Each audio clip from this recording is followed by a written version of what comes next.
Teresa from the BeeChicas, and I'm introducing my daughter, Hannah Van Ark, who is our guest chef today on Cooking with Honey Love. And so Hannah, we're gonna take our masks off because we're mother-daughter and we do not have to wear masks around each other because we're together a lot. We hang out quite a bit. Yeah. So I'm gonna let Hannah tell you about herself and about what she's going to cook today. All right, thanks for the introduction, Mom. Yes, my name's Hannah Van Ark.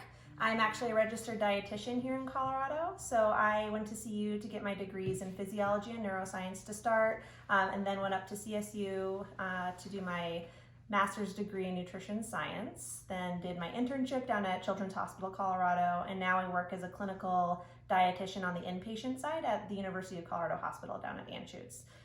So I've had a lot of different nutrition experiences over the course of my life. I was also involved in research at both CSU and CU, looking into the effects of phytonutrients found in plants on human health and heart disease in particular. So, and I've also done cooking demonstrations at the hospital. I love to cook, and so I'm very excited to be here to share that with you guys. The three that we're going to be cooking today are an appetizer. It's going to be a goat cheese crostini with fresh figs and a drizzle of honey for an appetizer. We'll also be doing a miso honey glazed salmon with some stir-fried vegetables as a main course. And then for a dessert, we're going to be doing a banana nut muffin that is sweetened with honey as well. So that's what we're going to start with because it takes a little bit longer to bake. All right, so to get started, we're going to be making those banana nut muffins like I mentioned. You want to start with brown bananas. Here's the peels. Very brown bananas make it a very nice sweet muffin from all of those natural fruit sugars. So getting 3 brown bananas in there, we're going to mash them up with a fork and kind of make them mushy for the base of these muffins. And I'm going to save these peels, chop them up, and feed them to our worm farm in the basement. All of the trimmings, or organic vegetables and fruits, are going to go back to the worms, so they give us great compost. Exactly. And I'm Hannah's sous chef. Yes, she is. She's going to be helping me out. So mashing up those bananas, they'll kind of come together and become a little sticky. Bananas, this is actually a interestingly heart healthy recipe. There's so many components of these muffins that are actually really good for heart health. Bananas, you might have heard, have a lot of potassium in them, which is a good nutrient, a good electrolyte to keep high in the body because it actually helps to lower blood pressure. It counters the effect of salt and kind of lowers blood pressure in return. So that's always good about bananas and other sort of fruits and vegetables that are high in potassium. The next step we're going to do is we're going to add some more of the liquid ingredients. And so we have vanilla, oil, an egg, and some honey, of course. So the honey we'll go ahead and add soon. How much honey do you need? We need 1/3 cup. Okay. So this is it, Mama Sous Chef. If you want to go ahead and scoop it in there, I'll add the other ingredients first. Today we're using creamed honey from our bees. Yum. So it's like this instead of liquid honey, and it's a process that you use, but you never heat it over 110 degrees because under 110 degrees is considered raw. So this has lots of packed with enzymes and nutrients and antioxidants. Yeah. When it's raw. So when it's raw, the enzymes will be able to do their work, and of course it's better to keep it raw. When you're baking with honey, it's not always possible, of course, to keep it below that temperature, which is okay, but if you can have some honey raw as well, then you get the benefit of those enzymes. The honey also does have antioxidant compounds. Those are called flavonoids and phenolic compounds technically, but basically what they do is they help to protect against chronic disease in the body, and they come from the pollen of the flowers that the bees actually use to make the honey. That's why table sugar isn't going to have that, but honey does. So it's a little bit of a healthier alternative when you're going to use sugar, to use honey for that reason. And is there a general rule of thumb, Hannah, for how to substitute honey for sugar in recipes? Yeah, that's a great question. So actually, honey is slightly sweeter than sugar, just tablespoon per tablespoon or cup per cup. So anything under about a cup, you can sub 1 to 1. So you can put in about a 1/2 cup of sugar and a 1/2 cup of honey. But anything over a cup, you want to reduce the honey that you put in by about about 3/4 of what you would normally put in if you were putting in sugar. So if you're putting in 2 cups of honey, you might want to put in 2 cups of sugar, you might want to put in like 1.5 cups of honey instead. Great. All right, so we're going to mix that in. Over here, gonna add the avocado oil. Avocado oil is a fat that's liquid at room temperature. That typically means it's unsaturated. So liquid fats at room temperature tend to be better for heart health than solid fats at room temperature. So again, another little heart healthy tip there. Moving that in. We're gonna add egg next. Crack that in carefully, try not to get the shells in. Perfect. Mix it all in. So you've got all your wet ingredients here first. We're also gonna add in a little bit of vanilla here in a second. So here's our cute little teaspoons over here.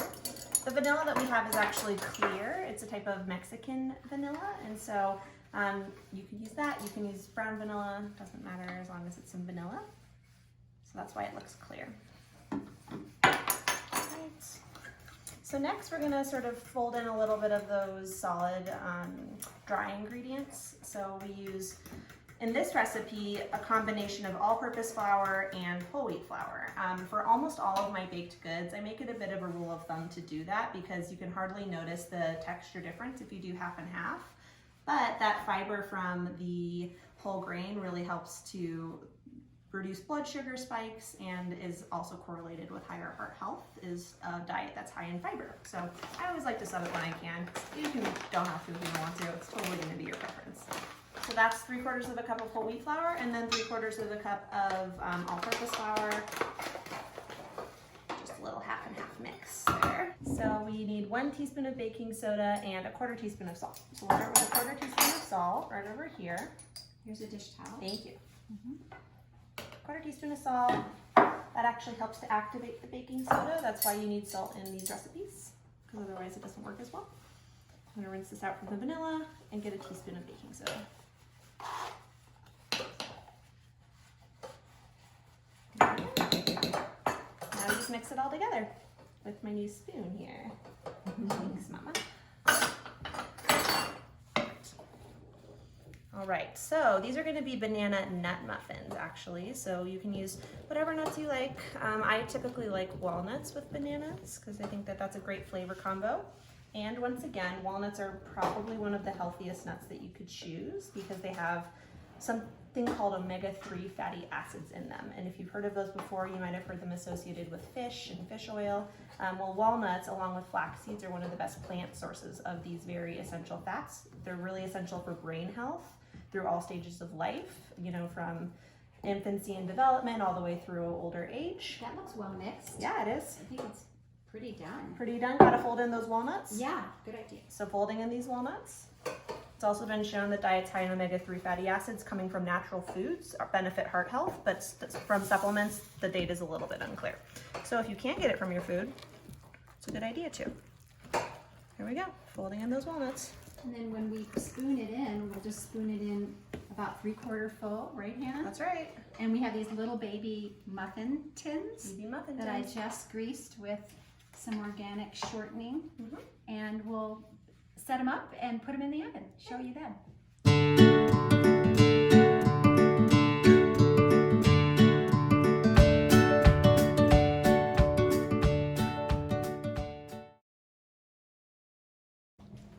Okay, so next up we're going to be doing a goat cheese, fig, and honey crostini, which is a great appetizer, just a very simple appetizer to please a crowd. So we have some fresh figs over here, which I think are so beautiful, so we wanted to cut them up in front of you. But look at those. You can take a sharp knife and cut them sort of lengthwise like this, very thinly.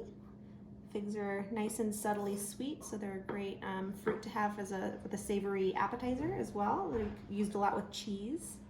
I'm gonna cut a few slices of these.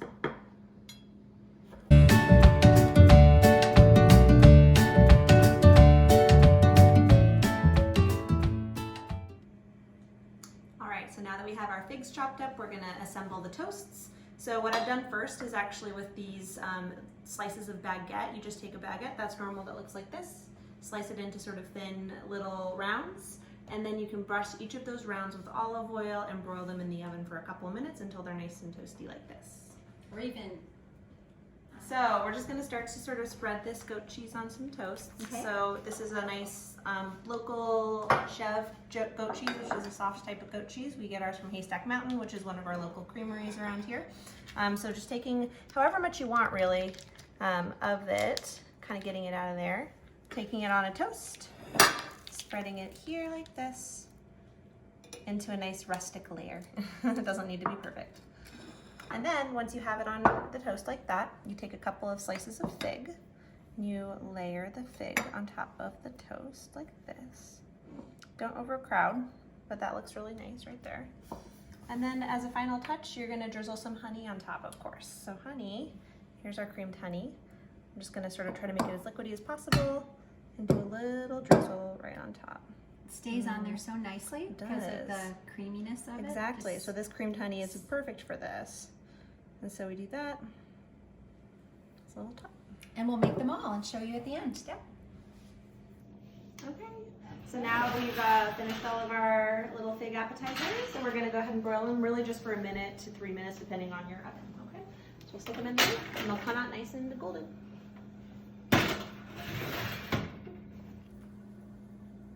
How do those look, Hannah? They look good, the honey's melted, so I don't think we should do too much more. Perfect. All right, so they're nice and crispy hot.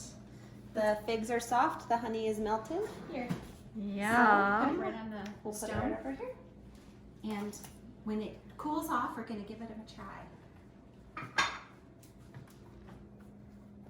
All right, so now we're gonna try them, the fig and goat cheese crostinis. So And this is Cynthia BeeChicas, and she's our videographer, but she's going to try the crostinis. I'm happy to get to taste. all right, so pick whichever one you want. Okay. Cheers. Cheers.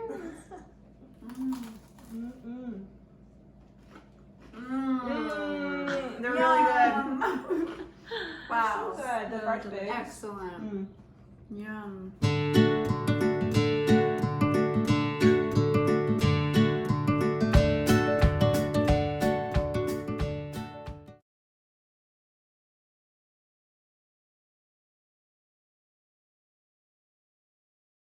All right, yes, so now we're gonna make our entree for the day, which is a miso honey glazed salmon with some fresh stir-fried vegetables. So we have here, as you can see, these beautiful salmon fillets. This is coho salmon and I think Atlantic salmon as well. They look very similar, but all salmon is very healthy for you because it has omega-3 fatty acids, kind of like we talked about with the walnuts.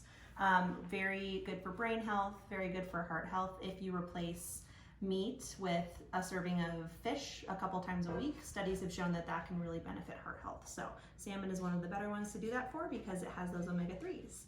So we are going to go ahead and take these and sort of put them in a skillet right now. We're going to be baking these in the oven. I love to bake fish in a cast iron skillet because it heats pretty evenly and it makes it really nicely cooked and evenly cooked. So I'm going to go ahead and lay them right in here right now. Skin side down. This is a very simple dish once you get all the ingredients prepped, which we've done a little bit ahead of time. So I'm going to show you some of the ingredients that we're going to add to the glaze. Here in this bowl, I've added some white miso, about 2 tablespoons, a teaspoon of chopped ginger, a teaspoon of chopped garlic, and a tablespoon of rice vinegar. So that's going to be the base for it. And then of course, we're going to add some honey. Excellent. And speaking of honey, can you talk to us a little bit about some of the health benefits of honey versus sugar? Absolutely. So as I mentioned before, they do have antioxidants that sugar is completely devoid of, and so that can benefit all sorts of different types of health. Also, honey tends to have a lower glycemic index than sugar does. So the glycemic index has to do with how quickly your blood sugar spikes after eating a certain food. When your blood sugar spikes really high, that can result in a later sugar crash, which can make you feel tired and lethargic. And for people with diabetes, that can be a real dangerous situation too. They want to keep their blood sugar as even as possible. So the higher the glycemic index, the more the blood sugar spike. Honey has a lower glycemic index than sugar, so it keeps your blood sugar nice and even, as opposed to sugar, which will spike it up a little bit more. Both are types of sugar, and so they do have a relatively higher glycemic index, but honey is definitely the better choice between the two. All right. Excellent. So we also have 2 tablespoons of honey. This is about a tablespoon. I'm just gonna eyeball this. Some people measure exactly. I'm more of an eyeballer, so that's about a tablespoon right there, and I'm gonna add another one.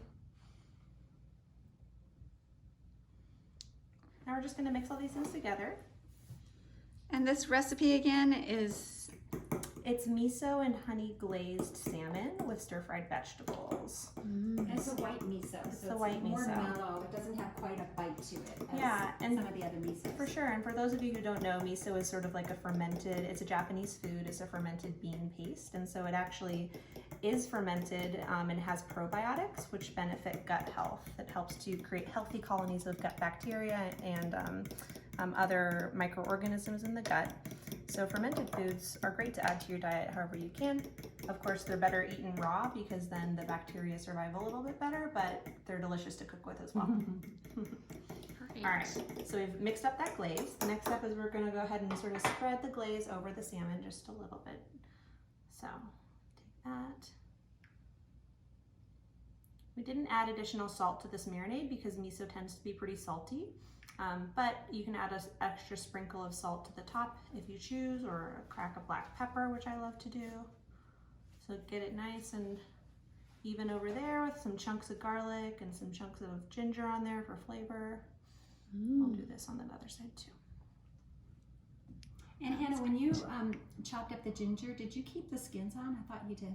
I did not. Oh, you just I peeled peeled them off. You don't have to peel them off. They just can be, especially if you're chopping them up very fine.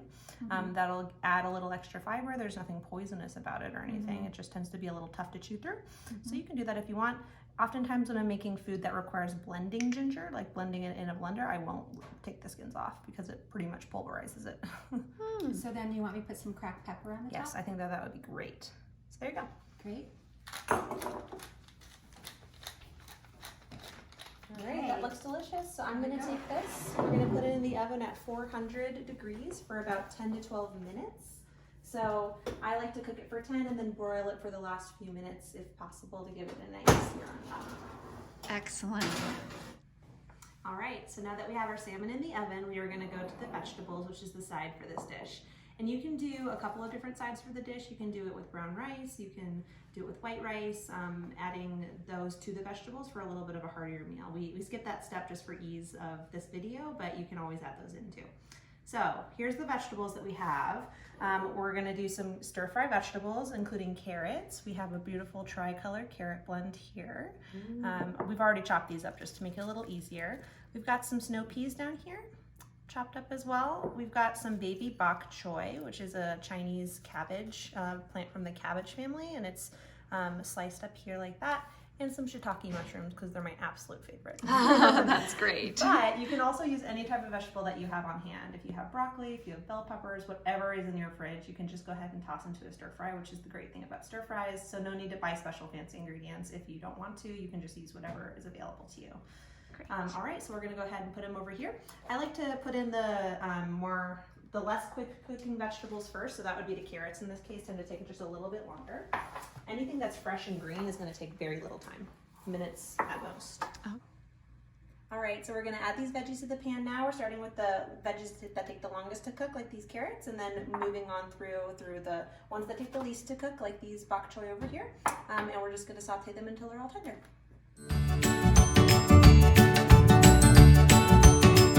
All right, so we've finished up with our veggies and our salmon. Our salmon is right here. We just finished broiling the top, and it has a nice crust on there from the miso, the garlic and ginger, and the honey and black peppers. So that's going to be a very flavorful piece of fish.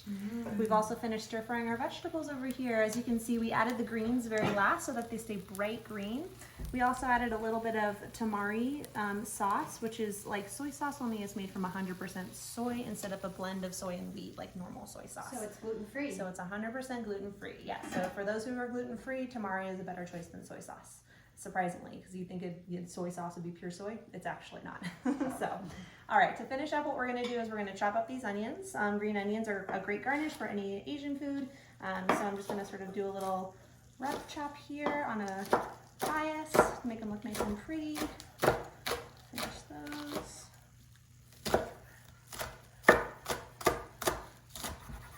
There we go. And we'll plate it up. This is a very simple dinner or lunch that you can make, but it's fancy looking enough to impress. So what we'll do is we'll just sort of take one of those salmons. I left the skin on the pan, so you don't have to eat the skin. Plate it right there. Very good trick. And then we are going to use some of the spoon here to divide the veggies onto our plate. And as you can see, we've got the combination of peas, mushrooms, carrots, bok choy today, but you can use whatever you have on hand and whatever you enjoy. We'll finish it off by sprinkling it with some green onions. There you Yum! Okay, here we are ready to taste this delicious salmon dish. We divided it, and one for Cynthia, which is where it's sitting over there. So really delicious. good. Can you taste the honey? Oh Yes, yeah. you can taste the honey, but it's not overpowering. It's perfect. Really good. And then these vegetables are so beautiful. So go with it. beautiful. Mm, And some crisp. beautiful flowers to go with it as well. This vase was made by Fonta Watson. She's a local artisan. Yeah, follow Fonta Watson. Mhm. She has beautiful pottery. Seasonal flowers, and we are just so happy you joined us today. Thank you for coming to our kitchen and learning about honey from Hannah. Absolutely. Thank you so much, Hannah. This was such an informative, wonderful time. We really appreciate it. Such a pleasure to do this, and bon appetit, everybody. So I made a simple syrup using honey and water, spring water, and dried lavender from my garden. And I boiled this mixture, and we're giving you a recipe on our website. And for 5 minutes, only 5 minutes. And then I let it cool. And before it gets bitter, I wanted to pour off the lavender syrup, honey syrup, and what's left is the dried lavender. And now it's infused in the honey syrup, and it's for our honey lavender lemonade.